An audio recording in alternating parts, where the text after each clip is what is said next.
But I want to talk about something that every one of you has experienced or been involved in. And today I want to talk about this less from me making proclamations than it is for me to get you to think. And you are adults, you're intelligent, you have the ability to think, and I want you to think about how you apply this to yourself. But I'm going to raise some questions. I'm going to raise some questions maybe from my own past, my own history, that you may say, oh, pshaw, that's ridiculous. But I want you to listen and I want you to think and see if God can speak to you this morning. How many of you know what I'm talking about when I say worship wars? It's been going on for a lot longer than you think. Many of you think that worship wars have only happened in the last 20 to 30 years as far as instrumentation and music style and other issues related to worship. But when you look at the history of worship, it's been going on for a long, long time. Different cultures, different ages, different issues, but we argue about worship, and I wonder if there's any way that we can kind of sort through this and come with some principles and learn to apply it in a healthy way. Our text today was, "You shall fear the Lord your God, and you shall serve him, and cling to him, and you shall swear by his name. He is your praise and your God, who has done these great and awesome things for you, which your eyes have seen." When I read this text, I kind of get inspired about a huge, gigantic God who is awesome and powerful. More powerful than I can imagine. Greater than any power on earth. And he has abilities and he has intelligence far beyond my comprehension. And I stand in awe of that kind of a God. And I wonder if we really understand what awe means. And awe isn't about, oh, isn't that cute? I'm talking about it, oh, isn't that awesome? Isn't that huge? Isn't that amazing? Well, worship wars have been controversial in churches at least throughout my lifetime. And every one of you have experienced it. This church has experienced worship wars in a very real way with the genesis of the journey and what has transpired since then. And even today, I hear inklings of, I don't like that kind of music. I still hear people saying, I don't think that instrument should be used in the church. Well, I'm not going to just focus on music and instrumentation today. I'm going to focus on a much broader spectrum. But I have to start here because that's usually where most of the arguments start.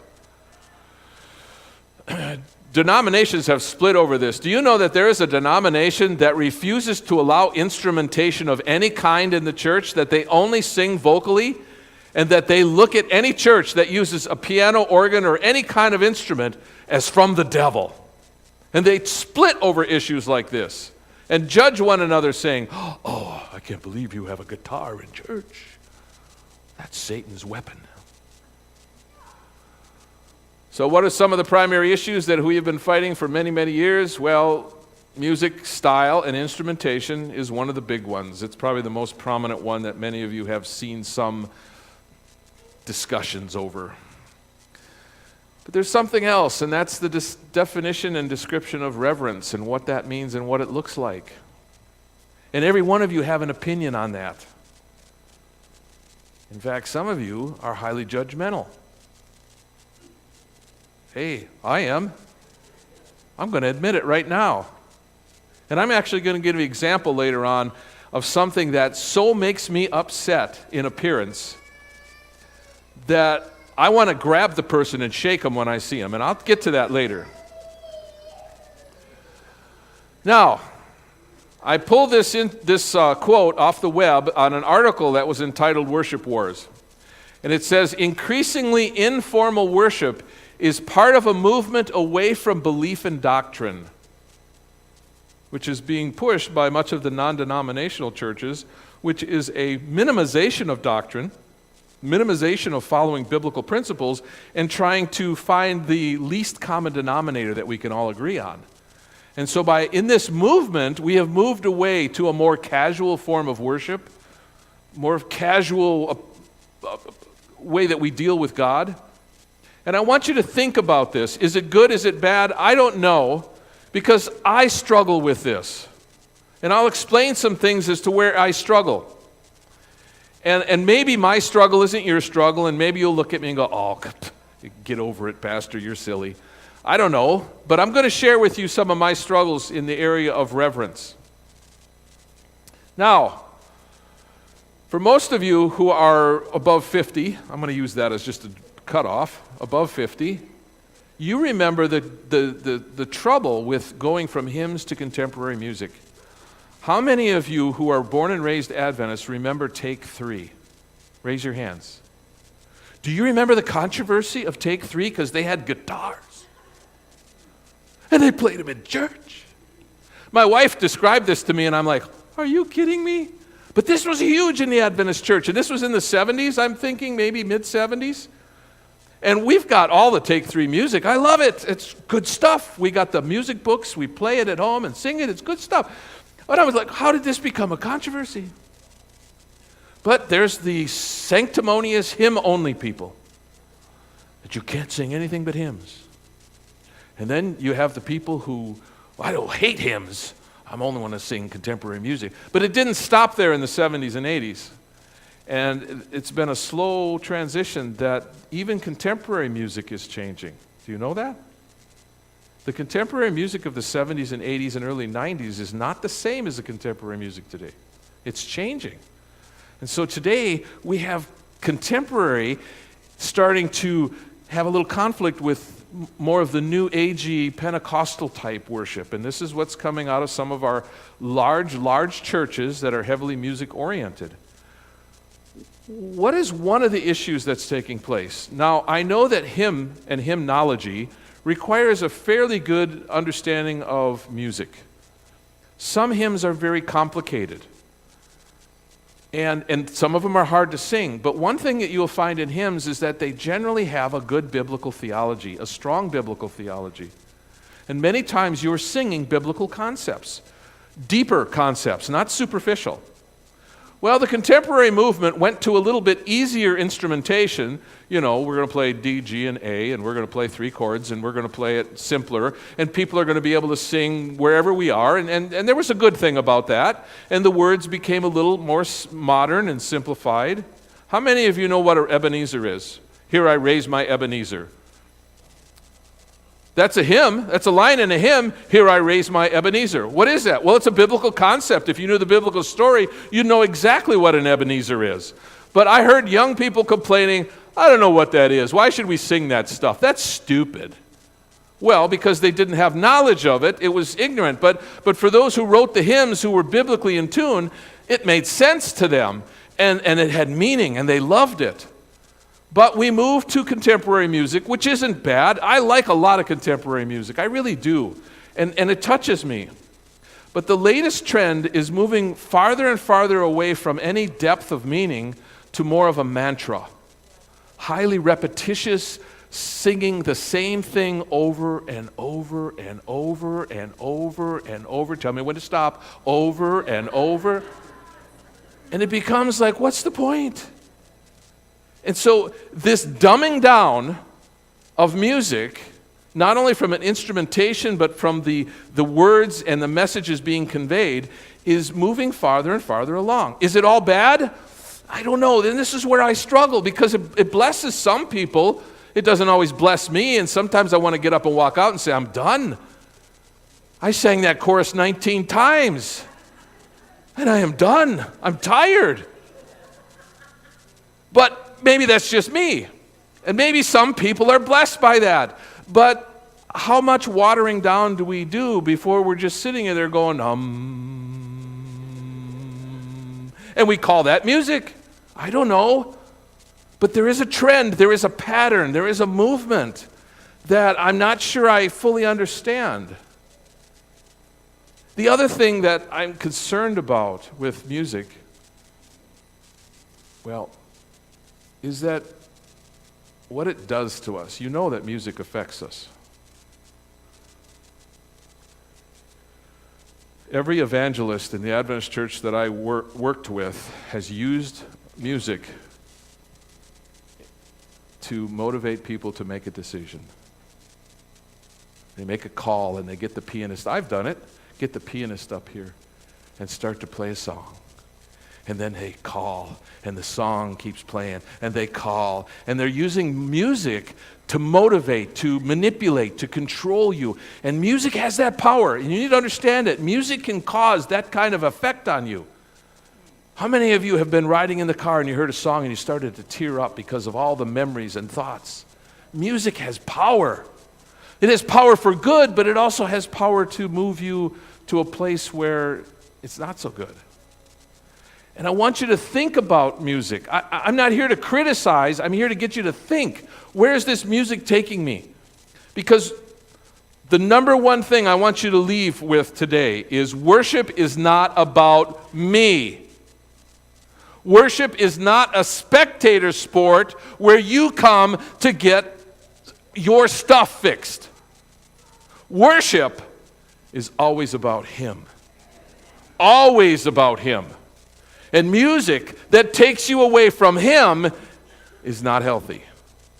Regardless of the genre, regardless of the instrumentation or the instruments. So let's talk about instruments, since that's where I was going. Drums, are they appropriate or not in worship? Some people say yes, some people say no. How about organs? Did you know in the 15th century that the organ was an instrument used in bars? And when Luther started to write music, hymns for the church, on an organ, he was castigated and wanted to be thrown out because he was using an instrument found in the bars. And the same thing, and we take, well, that's the highest instrument you could use in church, organ, that's high church. But for Martin Luther in the 1500s, they were going to run him out on a rail because of an organ. So are organs appropriate or not? Well, some of this is just opinion. Some of it is just what you like or don't like. Brass and woodwinds. Some churches use a lot of this. Some churches, it's too harsh, it's too loud, it's too much in your face. We want something quiet and soft. Electronic keyboards, you remember when they started coming in? There was not a lot of controversy, but I want the real thing. I want the piano. I don't want electronic keyboards. Guitars, and I mentioned that earlier, back in the 70s and the 80s. Oh, heaven forbid that you brought a guitar. Now, let me make one comment on this. I think it's less about the instrument than it is about how you play the instrument. I don't think any instrument is from Satan, but I think any instrument could be used inappropriately. And this is where we want to get into pinpointing explicit, those drums need to be thrown in the trash. We need to have a party and burn them. No.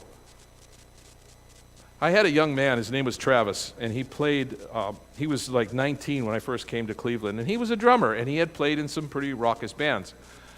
And they had asked me if it would be okay if Travis played on the praise team, and I didn't have a problem with drums. I had a problem with Travis, because when Travis played the drums, he wanted to do solos as loud as he could. He wanted to be the focus of attention. And so when Travis played the drums, you couldn't hear anything else. So I said, Travis, you can't play the drums. Oh, you got a problem with drums. No, I got a problem with you because it's all about you. Well, Travis had a conversion. You know how, stop laughing. Travis, I worked with Travis for 3 years, and he was one of those bad boy kind of fringe people in the church that, I worked hard with him. And then one day he went to Black Hills Evangelism, School of Evangelism. Anybody know what that is? Well, it's no longer called Black Hills, but it is a highly conservative, I'm going to be careful what I say because this is being videotaped. But I want you to think of something that sounds like, no, I can't say it. Anyway, he came out of that school, and he was so conservative, he had to wear long pants, long shirts, buttoned up to the neck, and he refused to play drums, and he was now saying drums are from the devil. What happened to this boy? Well, he did such a swing that he missed the point. The point wasn't the instrumentation, it was how he played the instrument. So now he came back to my church and told me all the things I was doing wrong, the things that I was trying to work with him to get to be a little bit middle of the ground. He slingshotted to the other side. So let's talk a little bit about reverence, because every one of you has a different, maybe, thought on what reverence is. And I will tell you, culturally, reverence changes. And so some of it is culturally conditioned. Some of it might be age-related. If you were raised in the church, if you're over 50 and you were raised in the church, how you conducted yourself in church is nothing like we conduct ourselves in church today. And for some older people, that's disconcerting. And for some young people, they go, well, what's the big deal? Well, maybe it's a misunderstanding of what reverence is, what it means. And I will tell you, this is where I struggle. Back in the early 90s, maybe it was the late 80s, how many of you know the name Bill Hybels? Bill Hybels was the first one to start what he called a seeker service. Your journey was patterned after the seeker service at Bill Hybels' church. Bill had a passion for unbelievers, and he felt that they could not worship in church with all of the rules and regulations, and so he wanted to take and have a service that was low-key, dressed down. We're going to eat food and drink coffee, and we're going to play music that's contemporary that they'll understand. And Bill Hybels' heart was in the right place. But somewhere in Bill's mind, he said, you know what? Once we get them in the door, we'll transition them and make them deeper Christians. And we'll get them to the point where they'll become like the saints. They'll understand. How many of you know what happened to his experiment? It failed. And about 5 years ago, Bill wrote a book saying that very thing, that this failed. That everything he had expected from the seeker movement never materialized. In fact, the opposite happened.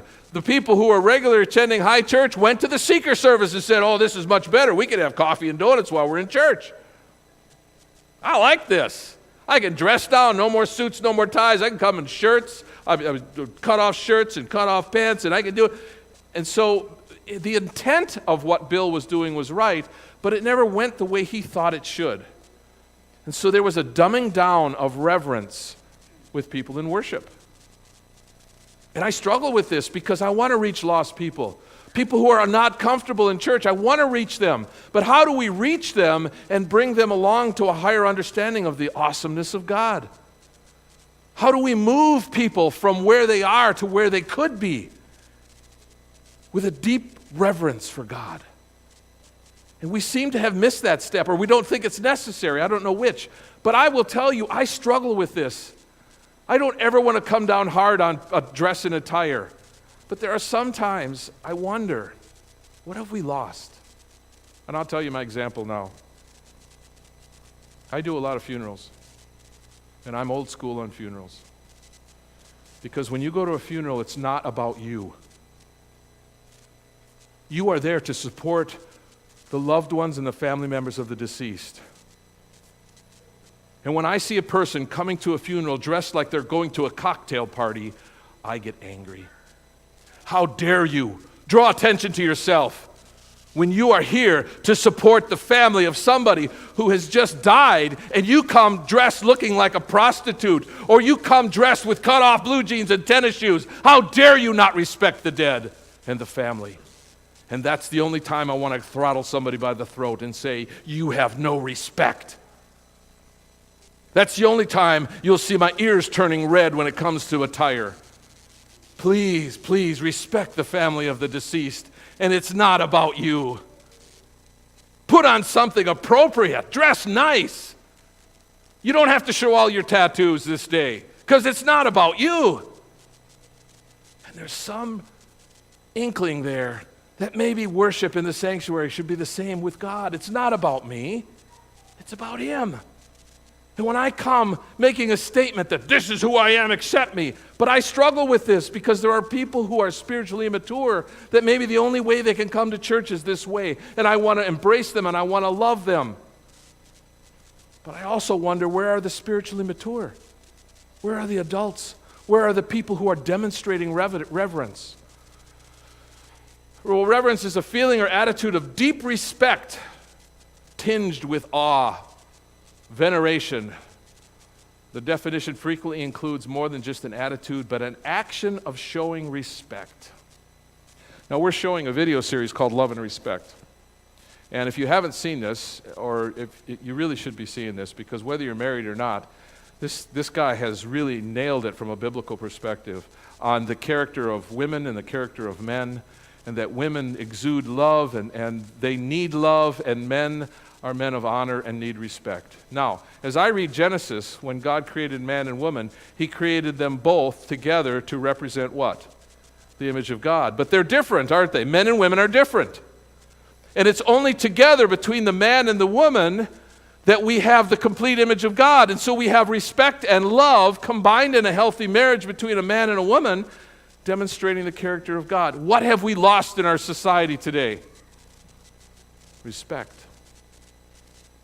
We want the love of God without giving God the respect that he's due. And I tell you, I'm struggling with this. I'm not coming down hard on you saying you need to change. How do we think this through as a congregation? How do we appropriately show God honor and respect and yet love the weak and those who don't understand how to worship and honor a God?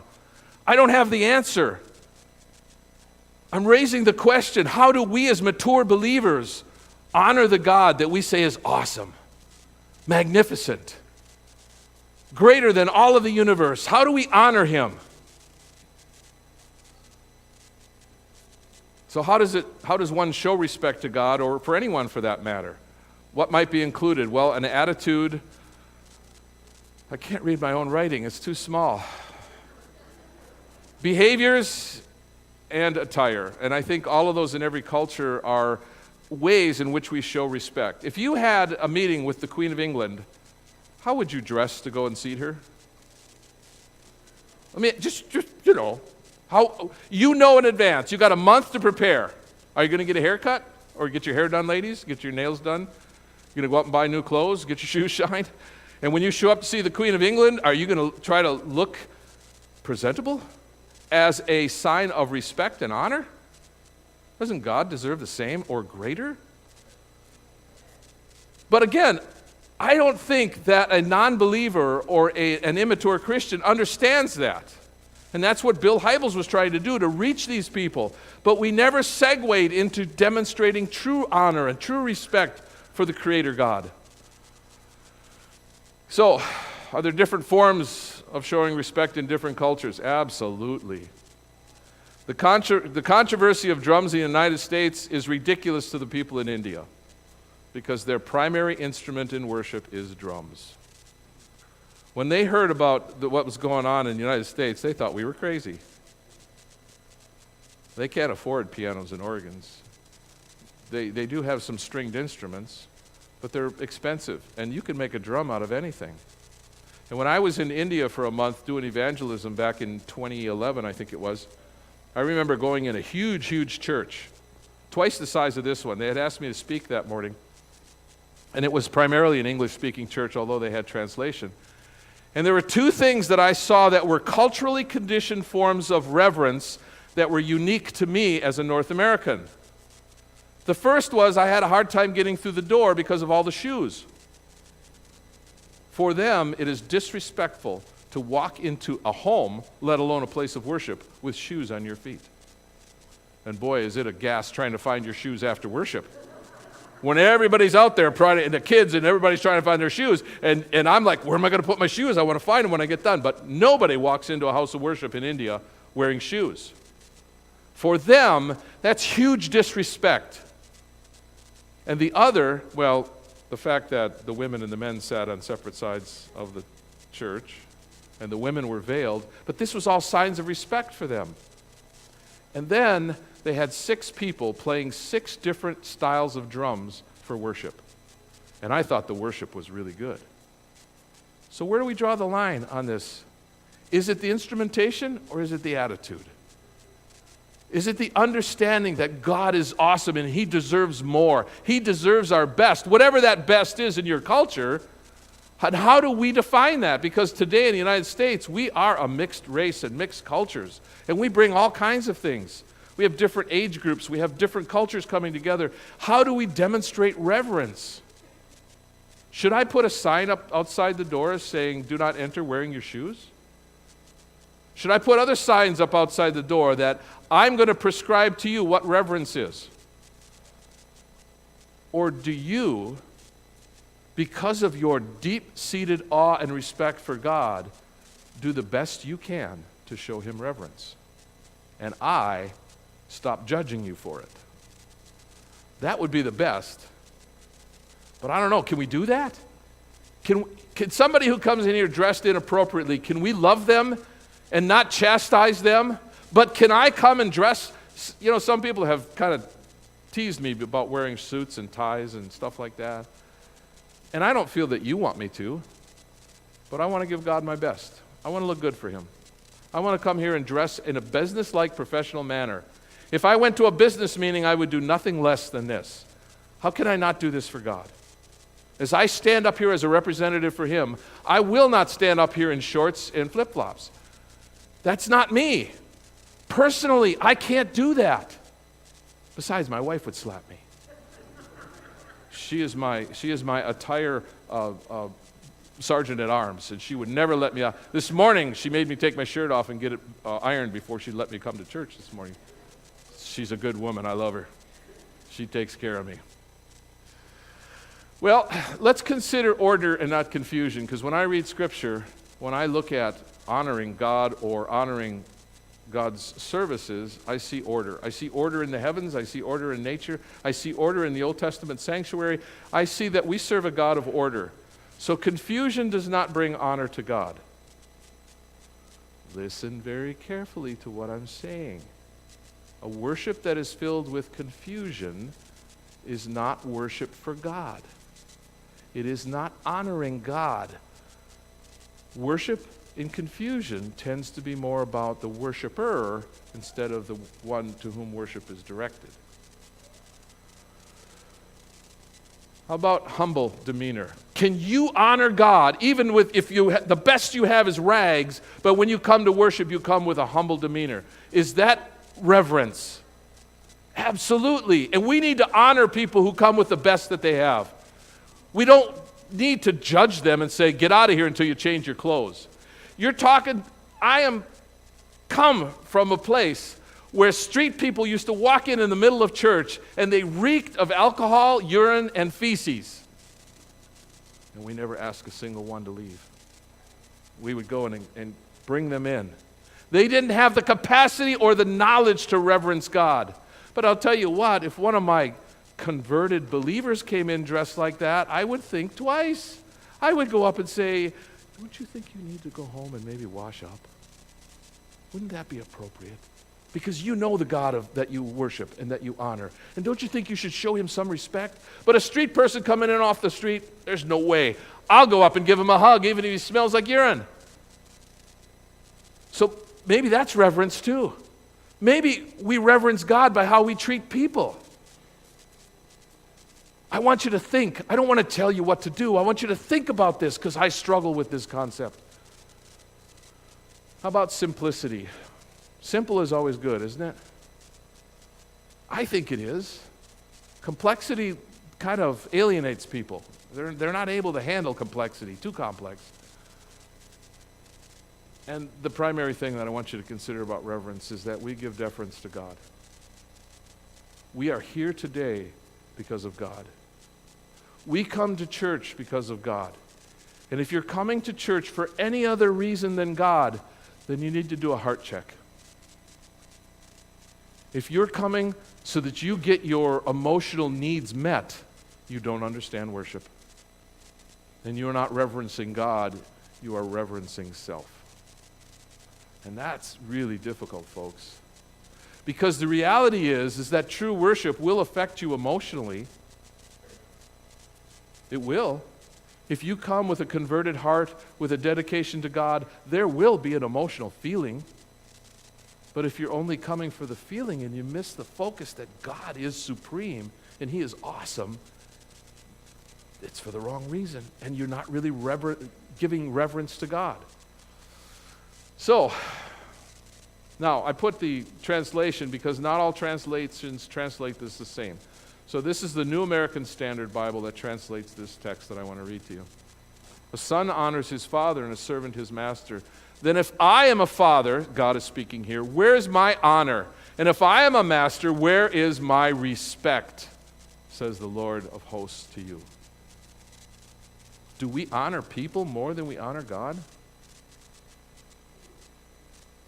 And that's the question. It's a heart issue that will be reflected in the attitude and behaviors of the worshipers as they come to give God their best, their all. Whatever that best is. I don't want to define what the best is. And I'll flip it on the other side. If you come to church wearing a $1,000 suit because you want to give God your best, are you really honoring God, or are you honoring self because you want people to notice you can afford a $1,000 suit? See, there's an extremism here. Simplicity is better. And I have been to I was at a conference at Willow Creek, Bill Hybels' church, in which a prominent TV evangelist, not an Adventist, was speaking as one of the plenary speakers at this conference. And I was coming back from the bathroom, walking down the hall, and he was coming down the other way with 4 bodyguards, and every one of them was wearing a $1,000 plus silk suit. What are they saying to us? It's about them, isn't it? It's not about God. So how do we reverence God and make this all about God? How do we honor Him in the way that we bring ourselves to the foot of the cross? So I'm going to draw a line between honor, respect, and reverence, and there's a correlation between those three terms. We honor God by how we respect Him, and reverence is a part of that. Does God deserve reverence? If there's anybody in the universe that deserves reverence, it's Him, isn't there? I would think so. We respect God when we honor His Sabbath by showing reverence. How did that slip in there? You see, the Sabbath is not yours. It's His. He says 6 days you can muck it up and do what you want. You got 6 days to screw your lives up and make all kinds of poor decisions, but one day out of the week, it's mine. It's not yours. And if it's an attitude, how do we reverence the Sabbath with our attitude and bring honor to God by the way that we bring ourselves to Him? And God, the Bible never says it's 2 hours or 3 hours. He says, the Sabbath day is mine. I claim it because I can. I am the Creator God. So how do we show reverence to Him on His Sabbath? I don't know. You're going to have to wrestle with that. But if God truly is supreme and He deserves our respect and honor, maybe we should think it over next time instead of just kind of bumbling into the Sabbath with no thought of how we could honor God. We respect God when we honor Him by how we humbly come to worship, because worship is about God, not about me. Oh, that pastor, he's such a pain in the butt. Every time I go, I never get anything out of him. I'm not going back to worship. And you know that music is terrible. I hate what they play. They're playing hymns again. I hate those hymns. I hate those music. It's not about you. It's about God. And if you come with an attitude that I want God to have my best, the music could be terrible. The preacher could be terrible. But you have blessed the heart of God because of your attitude, because of your demeanor, because of what you bring to Him. Worship is about sacrifice. You are sacrificing to the King. Can you do that? Because that's true reverence. It's not about what happens on the stage. It's not about how poor or good the music is. And if you're defining your worship experience by that, you're missing the point. If you have to go to a worship experience so that you walk away with some drug-like trance experience, you have missed the point. It's not about God, it's about you. We respect God when we honor Him by our demeanor and our deportment in worship. Read the parenthetical thought. Worship is not a sideshow of erratic behavior. Worship is not going to church to plug into some electricity to roll on the ground and shake. Or to fall on the ground and laugh and just because that's about you. That's not about God. Do you think that brings honor to God when He sees disorder in His worship service? It's not from God. Worship is about God. He is the primary focus. He is why we come. And for some of you, maybe you need to sacrifice to come to church. But you honor God when you do this. Psalms 95:6, come, let us worship and bow down. Let us kneel before the Lord our Maker. Please understand that God is worthy of our respect. He is worthy of our worship. He is worthy. And the fact that He invites us to come in and worship Him, He makes us worthy. You are worthy to stand in front of the King. Actually, you're worthy to bow in front of the King. I don't want to stand in front of Him. Have you ever heard that song? I can't remember the lyrics, but it always intrigues me when I listen to the lyrics. It's a fairly recent, probably 10 years old now, contemporary song, where he talks about when he gets to heaven, will I sing or will I be quiet? Will I stand or dance? Or I wonder what I'll do. You know the song? I can only imagine, yeah. I can only imagine what I'll do. You know what I imagine? Falling flat on my face saying, I am unworthy to be here. And I imagine Him picking me up and say, no, you're worthy because I made you worthy. You're my son. You're my daughter. And that sends shivers down my spine to think that He would do that and pick me up off the ground. He's picked me up many times. But that last time that He picks me up and He holds me in His arms and He says my name and He says, Kevin, I love you. I'm just going to melt like butter. And I'm going to let Him hug me. And He could hold on as long as He wants to. And I'm not sure I'm going to let Him go.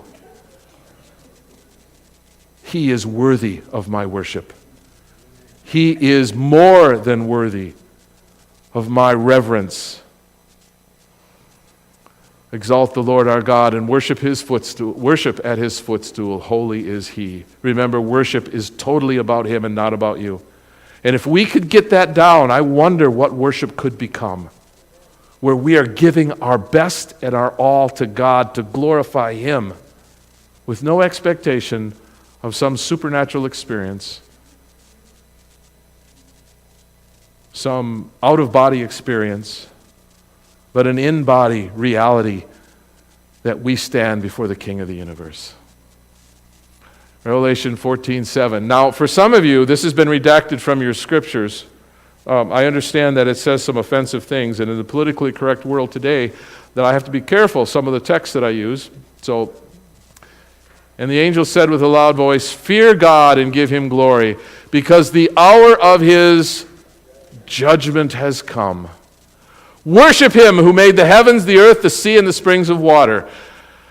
Why is God worthy of our reverence and honor? Why is God worthy of anything? Because He is the Creator God, as evidenced in His Sabbath. It is one of the cornerstones of Adventism. It is one of our signature beliefs that we give honor to God because He is the Creator, and He claims from us one day of the week. And I don't want to belabor this point, but listen, the fact that you show up once in a while to church, is that really honoring God? Or that you make an extreme effort to show up as much as you possibly can to worship Him on His day? Where's the reverence? Yeah, you know what? I got nothing better to do. I guess I'll go to church. I ain't too interested, but yeah, maybe something positive will happen. What an attitude.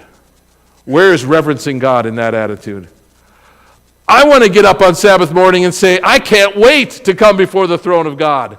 I can't wait to be a part of worshiping the King of the universe. That gets me excited. Worship is more than just knowledge, it's also a heart attitude. I was glad when they said to me, let us go to the house of the Lord. Or were you more glad when we said, let's go to the park and go swimming? Let's go to the lake and go boating. Let's go golfing today. How are we reverencing and honoring God when we don't even show up at His house? Let alone how we come and the demeanor that we come. Therefore, since we receive a kingdom which cannot be shaken, let us show our gratitude by which we may offer to God an acceptable service with reverence and awe. I want you to think about this, and how can you honestly and sincerely reverence God? How can you biblically serve Him that you will put a smile on His face and that He can say to you, "Well done, my good and faithful servant. You have honored me by the way that you have conducted yourself and the way that you have been obedient to me. You are my child." Romans 12, verse 1. Jerry likes this text better than me, probably, but it's one of my favorite texts. "Therefore I urge you, brethren, by the mercies of God, to present your bodies as a living and holy sacrifice, acceptable to God, which is your spiritual service of worship." Connecting service and worship together, that when you give your body as a sacrifice. Is it a sacrifice to give up Sabbath? Absolutely. But God asks for it. And when we give it, do we honor Him in every way? Matthew 4:10, Jesus said to them, "Go, Satan, for it is written, you shall worship the Lord your God and serve Him only." Jesus connects worship and serving together. And you know what? When you become a child of God, it's not part-time duty. It's not when you feel like it. It's not once in a while. You're a child of the King. Act like it. Conduct yourself in a way that you'll bring honor to your Father in heaven. Now, I'm going to offend you again. I don't go out of my way to try to offend, but like I said, I say things sometimes that people just like, oh. Has worship always been like it is today? No. No. And some of you know what I'm talking about. There was a time when you walked into the sanctuary, it was quiet. And you reverently and quietly found your seat, and you sat down, and you didn't say anything until worship started. There was a time when you got dressed in the best clothes you had to come to worship. There was a time when bringing food into the sanctuary would have choked some of the elderly people. We don't live in that time anymore. But there are some of us who remember it and wonder, is that reverence or not? I'm not prescribing, I'm trying to get you to think. Now, this quote is mine, and it's based solely on my opinion. And you know what people say about opinions? Opinions are like, you fill in the blank. I'm going to choose noses. Opinions are like noses, and everybody has one, and some are bigger than others, and I have a big nose. Based solely on my opinion, here's my quote.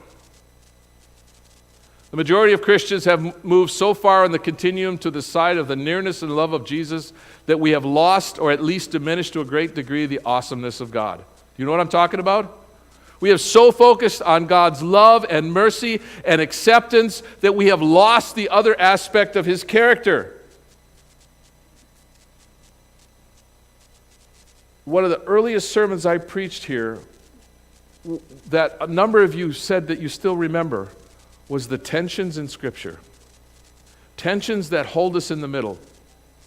And when we start to head in one direction too far and remove the tension over here, we end up in a ditch, and we end up with a distorted view of the biblical God.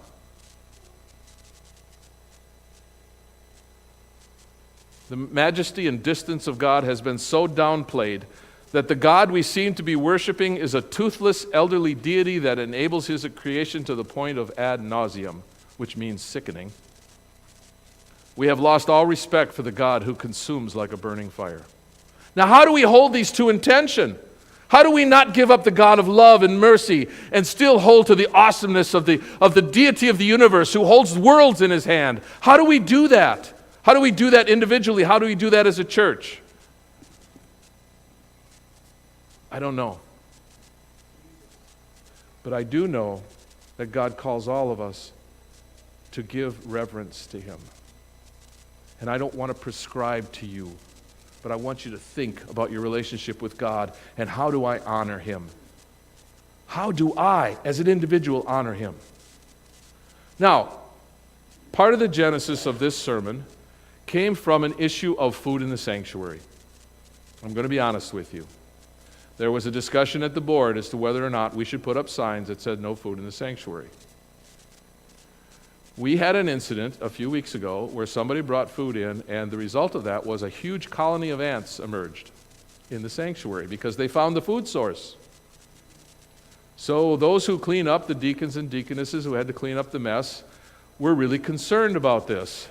And the issue of reverence of the sanctuary came up. Is it a relevant issue? It is. But here I'm torn. You see, I'm torn because when I start prescribing to you no food in the sanctuary, that means moms and dads, you can't bring Cheerios in for your kids who are infants. I don't want to do that to you. Some of you bring water in here. Does no food mean no water? Whoa. So what's the solution? Is the solution putting up signs? Is the solution having a deacon patrol going around like the sergeant of arms? And the minute they see something out of line, they grab you by the throat and say, "Get out of here, you can't have that food in the sanctuary." Well, that's one possible solution. I'm not really comfortable with that solution. Because if a visitor comes who does not know God and does not honor God and they bring food in here, I'm not going to run them out on a rail. So what's the solution? Well, maybe the solution is education. Maybe if you understood that when you came into this place, you were in the presence of an awesome God, maybe you would police yourselves.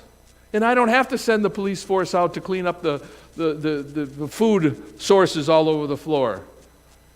Or maybe the people who brought it in, if they had enough reverence and respect, they'd clean up their own mess afterwards. Because I know kids make messes. I know that happens. Moms and dads, do you have enough awe and respect to teach your children? What about the usage of cell phones in the church? Is that an issue of reverence? Well, you could say you're looking at your Bible, and I'm sure some of you are. I do frequently. But are you checking football scores? You're watching YouTube videos? How is that showing reverence to God? And if it's happening, have we failed in teaching our children what reverence really means? Have we failed in teaching our children that God deserves to be revered? Do you see how complicated this is? And for me to stand up here and tell you I have all the answers, I'm lying. I don't have the answers. I'm torn. I'm torn between the love of God and the awesomeness of God. And I'm trying to figure a way down the middle to live in tension between the two extremes of God's character. And how do I represent that to you? How do I teach you? How do I encourage you to grab on to the mercy of God who will take you as you are versus the awesomeness of God who says, "Come and honor me"? And how do you grasp on both of those poles and hold them in tension and live your life in between those? See how difficult this is? And you expect me to have all the answers? Goodness sakes, I'm not that smart. I'm barely smart enough to ask the question. But it isn't easy. And I have no black and white answers. And no, I am not going to send out the food police. But I'm going to ask you to police yourselves and be reverent. And to be gracious to those who may not know better. It's about teaching. It's about instructing. It's about loving them to a higher level of reverence to God. Bill Hybels tried for 20 years and he couldn't figure out how to do it. To move people from a seeker mentality, coming off the street with all of their behaviors and practices, to move them into a sanctuary, worshipful, reverent situation. I'm not smarter than Bill Hybels. I don't know how to do this. The God that we claim to worship is coming soon. And I think that how we view him is an important part in the great controversy in understanding the character of God and understanding how he relates to his creation. So, I have no definitive answers. I only have questions. I want you to go home and think about this. And I'm sure you will send me emails and texts because you usually do. And that's okay. I guess I'd rather you talk to me than talk about me. This is a complicated situation. It really is. I don't want to run our young people out of the church. I want them to be here. I want them to feel welcomed. but I want to figure out a way of how we move them to a more reverential attitude in how they worship. So will you wrestle with this with me, and let's figure out how we can honor God, not only in our daily lives, but especially when we come together.